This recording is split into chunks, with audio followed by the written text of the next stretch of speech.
La industrialización hizo rica a Inglaterra, pero la puso enferma. Por la ciudad cada vez más extensa corría un fantasma: la enfermedad. Hace 200 años, la enfermedad era tan misteriosa y terrorífica como lo había sido hace 2000 años.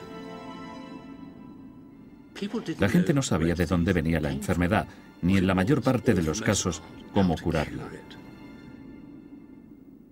Estas cabezas de cera muestran los verdaderos horrores de las enfermedades de la época. Viruela, tuberculosis, tenían consecuencias absolutamente terribles. En unas calles cada vez más llenas, esas consecuencias se intensificaban. Pero la misma era que vio cómo aumentaba la enfermedad fue testigo de unos descubrimientos que sentaron las bases del cuidado de la salud de hoy y que hicieron la medicina moderna.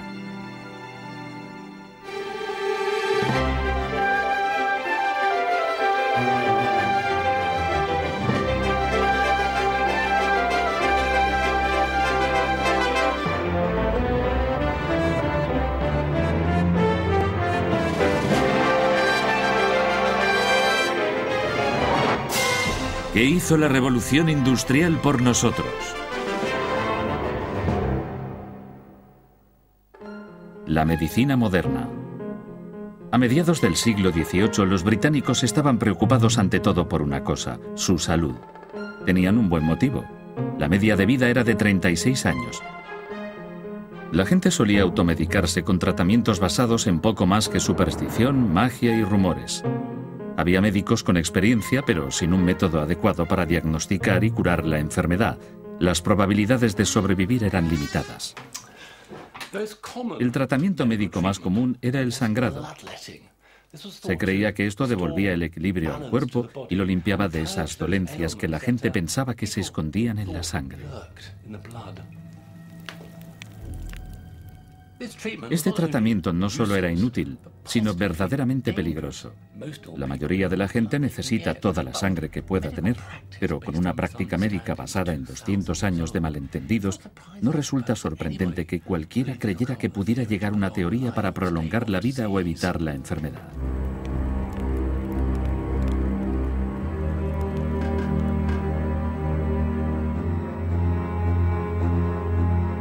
De hecho, un nuevo tipo de empresario médico se estaba haciendo rico precisamente con eso. Colocaban sus mercancías en las concurridas calles de las ciudades de Inglaterra. Buenas tardes, señor. Bienvenido. Belno es un jarabe vegetal hecho en casa. Lo hacemos nosotros mismos en Cornualles. Es maravilloso. Este cataplasma cura todos los males. Se les conocía como quacks, matasanos. Entre los más famosos de Londres estaban John Bull y Joshua Ward. Estas píldoras y pociones podían ser muy raras, desde luego. John Bull vendía este extraño medicamento hecho con cochinilla, nuez moscada y azúcar. Estas cosas servían para curar el cáncer. Inútiles, por supuesto, pero inofensivas. Otros medicamentos no eran inofensivos. Estos colegas quacks querían darle un toque a su medicamento para hacerlo más atractivo al público y le ponían cosas terriblemente peligrosas: arsénico y mercurio. Y Joshua Ward llegó a vender esas cosas al rey y la reina. Asombroso. Te podían dejar ciego, paralítico, incluso matarte. La gente empezaba estas pseudocuras con ignorancia y esperanza. La medicina tenía que cambiar y la revolución industrial la cambiaría con nuevos conocimientos, con nuevas ideas radicales y con experimentos científicos. Pero el proceso empezó en lo profundo de Shropshire, donde un médico extraordinario comenzó a convertir la medicina popular en una ciencia moderna. La historia empieza con un hombre que padece hidropesía, una grave enfermedad del corazón que hace que el cuerpo se hinche de una forma grotesca, como un globo. Ese tipo tenía un grave problema. Se iba a morir y moriría pronto, de la forma más dolorosa. Y entonces vino un gitano y le preparó un té de hierbas, una infusión. Y este extraño remedio popular en realidad empezó a funcionar. Parece que el gitano había tenido éxito donde los médicos habían fracasado. William Withering, un médico con una mente muy racional, oyó hablar de esto, le intrigó y quiso saber más. Withering rastreó el campo y al final obtuvo la lista de ingredientes de la misteriosa poción. La lista se perdió para la historia, pero para Withering solamente uno de los 20 componentes tenía sentido. Digitalis, una planta mortalmente venenosa que Withering solo conocía como algo que provocaba vómitos y alucinaciones. Gracias por venir. Dígame, ¿qué estaba en juego? ¿Qué es lo que esperaba conseguir Withering con su observación de las Digitalis? Bueno, era una observación muy importante. Esto es realmente el principio de la medicina científica moderna, Digitalis. Se habían usado durante siglos, pero no para esto. Bueno, el remedio del gitano aparentemente funciona. ¿Cuál es el problema? Bueno, era totalmente incontrolado, y solo el haber observado casualmente que se usaba mezclada con otras hierbas en esta vieja receta familiar no era realmente suficiente para el científico de Withering. Él realmente tenía que saber sencillamente cómo esta sustancia, fuera la que fuera, podía ser utilizada para su efecto óptimo. Withering se puso a trabajar. Descubrió que las hojas grandes eran las partes más efectivas porque contenían la mayor concentración del elemento activo. Pero las Digitalis son venenosas, potencialmente mortíferas, así que la dosis era crucial. Withering no dejó nada al azar. Le llevó 10 años perfeccionar su estudio. Era un científico meticuloso. Sí. Observaba, experimentaba, registraba y por fin llegó a estas conclusiones. Y estas conclusiones todavía se consideran buenas hoy. Withering había conseguido un primer triunfo. Había demostrado que explorando una enfermedad y midiendo con precisión la dosis de las drogas usadas para controlarla, podía ser curada potencialmente. Pero las causas de la enfermedad seguían siendo muy misteriosas. ¿Por qué ocurría, por ejemplo, que cuanta más gente había en un sitio, más se ponían enfermos? Esta es la cárcel de Newgate, en Londres. Estar encerrado aquí era muy mal asunto. El lugar era asqueroso y lleno a reventar. La enfermedad estaba absolutamente en todas partes. De hecho, los presos a menudo morían de dolencias horrorosas antes de que el verdugo pudiera ponerles las manos encima. En octubre de 1790 hubo un brote de tifus, conocido en la época como fiebre de la cárcel. Fue tan malo que no solo se morían los presos, sino también los miembros del personal. Había que hacer algo muy sencillo.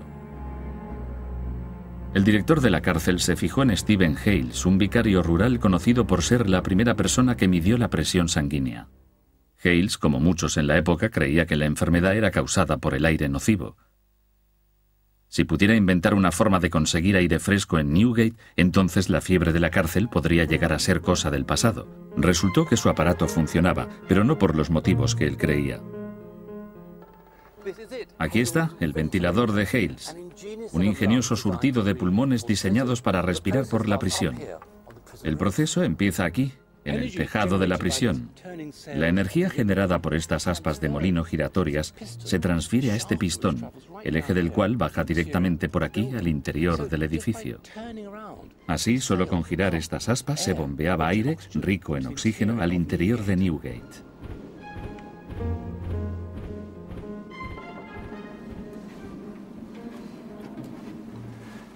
Aquí está lo realmente interesante, en las celdas. Estos son los pulmones de la prisión manejados por el molino de viento del tejado. Esto transporta aire fresco al interior de las celdas, pero también lleva ese aire sucio hacia afuera. Hales aseguraba que este ventilador reducía las muertes en la prisión a la mitad. En el Diccionario de la Lengua Inglesa de Samuel Johnson de 1755, la definición de ventilador es un instrumento ideado por el Dr. Hales para suministrar aire fresco en lugares cerrados. Su aparato habría reducido ciertamente la propagación de enfermedades transmitidas por el aire como la tuberculosis, aunque no tuviera nada que ver con la verdadera causa del tifus o fiebre de la cárcel, un tipo de piojos que no se descubrieron hasta el siglo XX. Se le podría llamar el padre del aire acondicionado. De repente, todo el mundo estaba interesado en su avanzada tecnología. Los ventiladores de Hales llegaron a utilizarse en alta mar, mientras la revolución industrial, hambrienta de mercancías, se abría al mundo del comercio. Pero en el apretado mundo bajo cubierta, acechaba una enfermedad que no se vencía solo con aire fresco. Cuando Lord Anderson volvió de dar la vuelta al mundo en su expedición de 1744, muchos de sus hombres habían muerto. Más de la mitad de su tripulación original, de casi 2000 hombres, había muerto de la misma enfermedad, el escorbuto. Los marineros sufrían terriblemente. Sus dientes se aflojaban y se caían. Sus encías sangraban y tenían hemorragias que, oh amigo, emitían olores terriblemente fuertes. Lo siento, pero es verdad. Y luego tenían la piel cubierta de cardenales. Finalmente venía un paro cardíaco y la muerte. El escorbuto estaba matando a más hombres que la acción enemiga. Una enorme cantidad de tratamientos era usada al azar para intentar detener la enfermedad.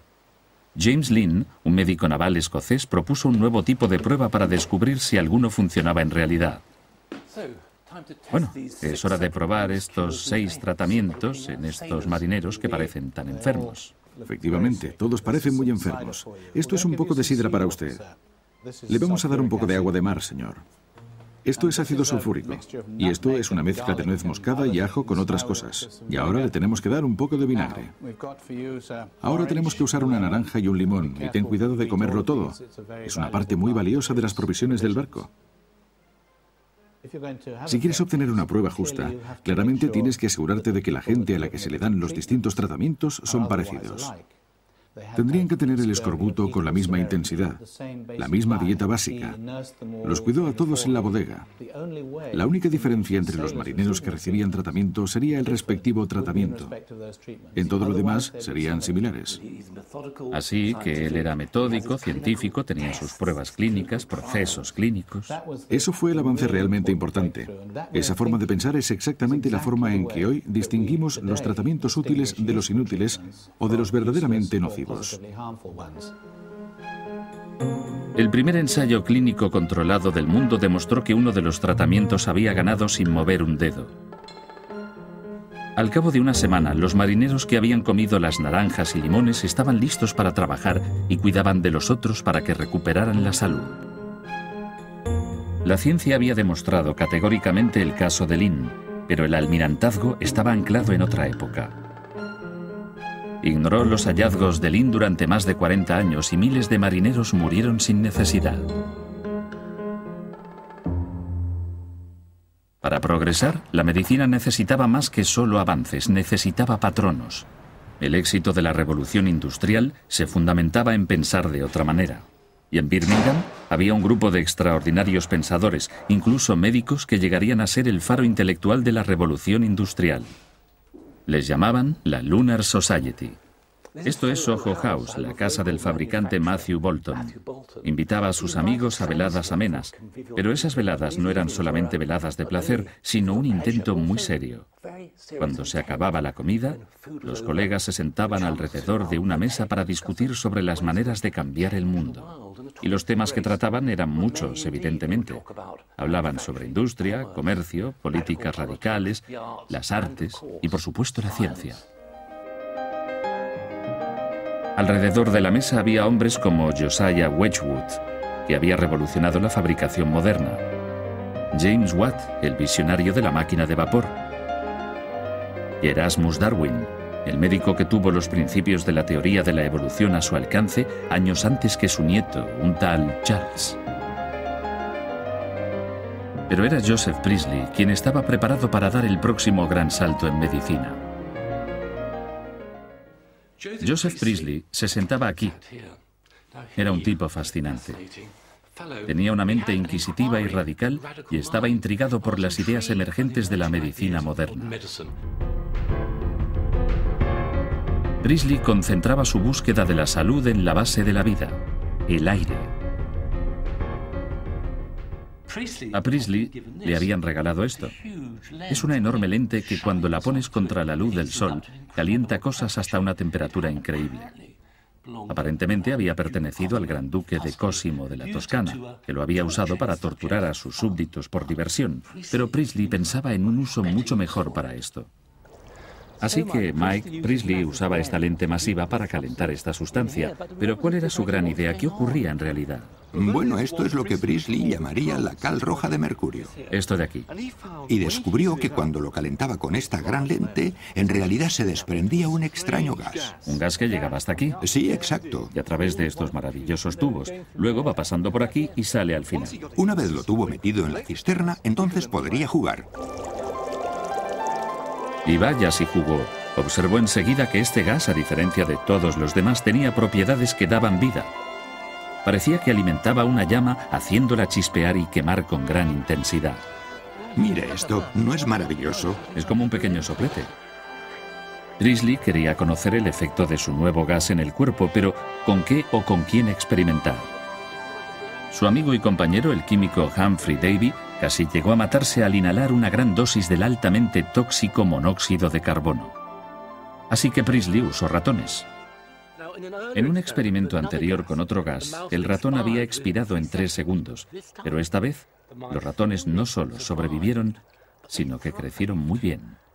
Desde luego, tenía que probar este gas por sí mismo. Priestley respiró el nuevo gas y lo encontró muy placentero. Escribió: «He descubierto un aire 5 o 6 veces mejor que el aire normal. Con el tiempo, este aire puro podría convertirse en un artículo de lujo moderno». Priestley llamó a este aire flogisticado, pero no era un lujo moderno. Por primera vez en la historia había aislado la materia misma de la vida. Más adelante, en el siglo XVIII, a este aire se le dio su nombre actual, oxígeno. Priestley llegó a aislar dióxido de carbono. Gracias a su trabajo quedó establecido lo fundamentales que estos gases eran para la vida y la salud. Experimentos posteriores llevados a cabo por otros llevaron al descubrimiento del óxido nitroso, el gas de la risa, que se convirtió en el primer anestésico. La ciencia médica avanzaba a pasos agigantados, pero no podía con la más temida de todas las enfermedades. El monstruo manchado, como se le llamaba, era una enfermedad terriblemente mortífera. A diferencia de muchas enfermedades que parecían cebarse en los pobres o los desnutridos, la viruela no respetaba ni edad, ni clase, ni nivel social. Era la gran niveladora. En los años 1790, un culto médico rural, el doctor Edward Jenner, empezó a encajar partes de los indicios en la lucha contra la viruela. Su primera pista, basada en su extenso estudio personal, fue que no era una leyenda urbana que las ordeñadoras fueran realmente muy guapas, principalmente porque nunca cogían la viruela que desfiguraba. Parecían estar inmunizadas. Jenner estaba desconcertado. ¿Por qué iba la viruela, aparentemente una asesina que no hacía discriminación entre jóvenes y viejos, ricos y pobres, evitar a las ordeñadoras? La segunda pista de Jenner vino de Turquía, donde la esposa del embajador británico, Lady Mary Wortley Montague, hizo una crónica sobre las mujeres turcas que organizaban meriendas de viruela. Les daban a sus hijos una dosis diminuta de la temida enfermedad. Ellas habían descubierto que esto las protegía de cogerla totalmente. Los niños turcos eran inmunes, exactamente igual que las chicas inglesas que ordeñaban vacas, excepto que ellas no habían estado en meriendas de viruela. Armado con estas dos pistas, Jenner fue a la granja. Lo que descubrió fue que algunas ordeñadoras sí habían tenido una dosis de enfermedad. Aunque era inofensiva para los humanos, las vacas sufrían su propia enfermedad, que provocaba unas pústulas bastante alarmantes. Se llamaba viruela bovina. Observó cómo las pústulas de la vaca pasaban a las manos de las ordeñadoras. Estaban cogiendo la viruela bovina. Jenner dio un gran paso en un sentido. ¿Podría ser esto lo que hacía a las ordeñadoras inmunes a la viruela? Decidió experimentar.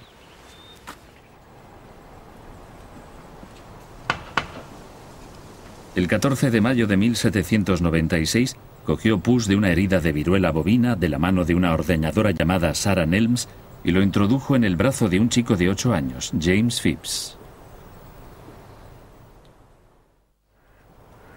2 meses más tarde decidió ver si la viruela bovina le había dado a James algún tipo de protección contra la viruela. Solo había una forma de hacer esto. James fue invitado de nuevo a recibir una dosis potencialmente mortífera de viruela inyectada en el brazo. Lo que James Phipps pensó de todo esto no está escrito, pero afortunadamente la viruela bovina había funcionado. James había sido la primera persona en Inglaterra en ser vacunada con éxito. Había formado parte de lo que quizá fue el único gran descubrimiento del siglo. Anteriormente, en los años malos, la viruela había causado un 10% de todas las muertes en Europa. Millones de personas, incluyéndome a mí, acabamos siendo vacunadas. De hecho, justo aquí. 200 años después, el mundo vio el final de esta terrible enfermedad. En realidad, la viruela es la única enfermedad que ha sido totalmente erradicada, y ahora el virus sobrevive solo en un reducido número de laboratorios del gobierno. Pero al mismo tiempo que la revolución industrial estaba erradicando algunas enfermedades, estaba creando otras. Las pruebas del por qué estaba ocurriendo esto eran más abundantes en los lugares de trabajo de las zonas industriales. George, ¿qué problemas de salud tenían las personas que trabajaban en talleres como este? La cantidad de pelusa que vuela por la sala es bastante grande. Con los años esto aumenta y coges una enfermedad llamada visinosis. ¿Qué tal su oído? Yo llevo un audífono en casa desde hace años porque todos acabamos sordos. Imagino que las máquinas eran peligrosas. ¿Qué hay del aceite en las lanzaderas? Solías tener aceite en los labios, claro, y antiguamente la gente moría de cáncer de labio.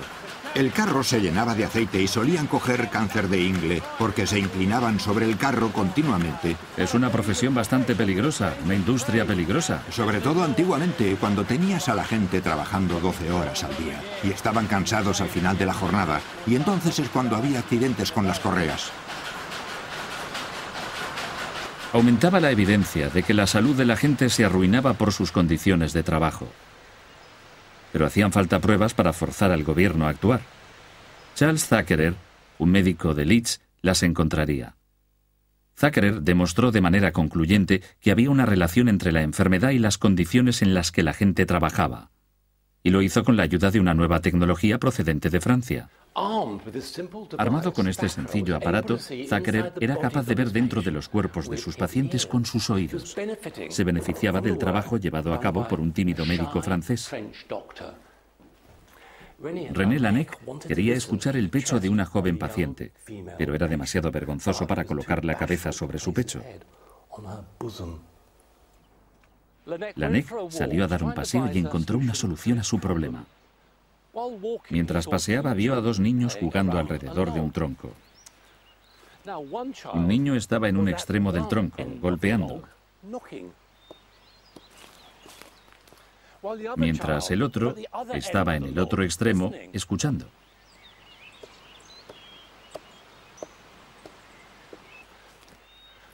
Laennec observó que el sonido viajaba a través del tronco con gran claridad, incluso se amplificaba. Se dio cuenta de que había encontrado algo. Inspirado por lo que había visto, y dado que era un excelente carpintero, lo que Laennec hizo luego fue esto. Creó este cilindro de madera. Esto es, en realidad, el prototipo de una de las herramientas más importantes que todavía se usan hoy. Podía colocar un extremo de su nuevo instrumento en el pecho del paciente y el otro en su oído. Podía escuchar y oír cómo la enfermedad congestiona y obstruye el cuerpo humano. De hecho, había creado el estetoscopio. El espíritu de investigación científica que había cristalizado en grandes inventos mecánicos en la revolución industrial también estaba empezando a desvelar los secretos de la máquina más grande y más compleja de todas: el cuerpo humano. El cuerpo era explorado ahora con mayor detalle que nunca. La anatomía básica del cuerpo había quedado bien definida en el siglo XVI, pero este nuevo trabajo era mucho más sofisticado. Esto es de William Hunter, Anatomía del útero humano embarazado. La primera vista moderna del cuerpo humano. Y las láminas mostraban el cuerpo por dentro y por fuera con un detalle clínico, científico, sin emoción.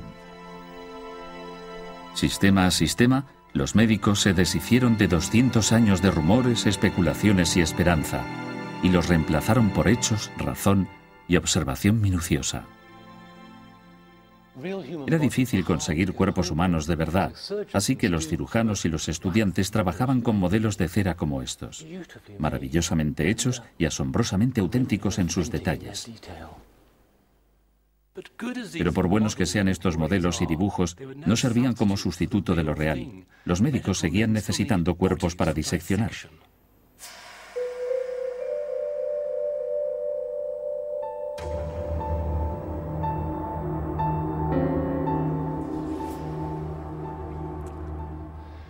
La única fuente legal de cuerpos para diseccionar era el cadalso, los cuerpos de los asesinos ejecutados. Pero esto no suministraba suficiente material. Mucha demanda y poca oferta significaba que los cuerpos muertos se convirtieran en una mercancía muy valiosa. Un cuerpo fresco de buen tamaño se podía llegar a vender por 16 guineas a principios del siglo XIX. Los niños se vendían por pulgadas. Y el robo de tumbas ni siquiera era estrictamente un crimen, porque nadie era propietario de los cuerpos de los muertos. Pero todo el asunto del robo de cuerpos estaba lleno de ambigüedad y de distintos criterios, como fue el caso de Sir Ashley Paston Cooper. Sir Ashley Paston Cooper fue un médico eminente y cirujano del rey Jorge III. A estos médicos no les importaba emplear a ladrones de cuerpos para adquirir material para disección. Pero había algo más que un poco de hipocresía en la conducta de Sir Ashley. Hay una evidencia en esta segura cripta de que él deseaba firmemente que su cuerpo no sufriera el destino que él había infligido a los cuerpos de tanta gente. Ordenó que cuando muriera sus restos debían ser fortificados en este macizo sarcófago de piedra. Estaba determinado a que su tumba fuera inaccesible para los ladrones de cuerpos. Las precauciones de Sir Ashley reflejan el pensamiento popular de la época. La gente estaba furiosa con el extendido robo de tumbas. El periódico The Times incluso pidió que robar tumbas se considerara un delito capital. En el otro bando, la profesión médica estaba también en pie de guerra. El progreso médico, decían ellos, venía de una comprensión de la anatomía derivada de la disección de un vasto número de cuerpos. Este suministro de cuerpos estaba a punto de agotarse. El progreso médico, decían los doctores, se detendría. Entonces intervino el gobierno. Y se puso de parte de la ciencia. El Acta de Anatomía de 1832 ordenó que el cuerpo de cualquiera que muriera en la pobreza fuera entregado a los anatomistas. En los 100 años posteriores, los cuerpos de casi 60.000 personas fueron diseccionados solo en Londres. Es escandaloso, pero el Acta de Anatomía hizo posible que por fin la medicina enseñara y avanzara de forma coherente, seria y verdaderamente científica. Durante 200 años, nuestro entendimiento del cuerpo humano había estado virtualmente estancado, pero finalmente la investigación dio paso al método científico. Ya a principios del siglo XIX, los médicos eran capaces de diagnosticar, prevenir y curar enfermedades, algo que hubiera sido imposible imaginar solo 100 años antes. Mientras la revolución industrial transformaba Inglaterra, sus efectos quedaban físicamente grabados sobre el paisaje. Los logros de ingenieros e industriales eran más visibles, pero los de los médicos pioneros no fueron menos importantes. Había una nueva percepción del lugar de la medicina en la sociedad. Todavía quedaba muchísimo por aprender, pero fue durante la Revolución Industrial cuando se sentaron las bases de la medicina moderna. Podéis conseguir gratis un cartel con un mapa de los lugares y acontecimientos de la Revolución Industrial. Para más información, podéis contactar con Open University llamando al 0870-900-0352 o visitando la página web www.bbc.co.uk/history. La próxima semana, maquinaria de guerra.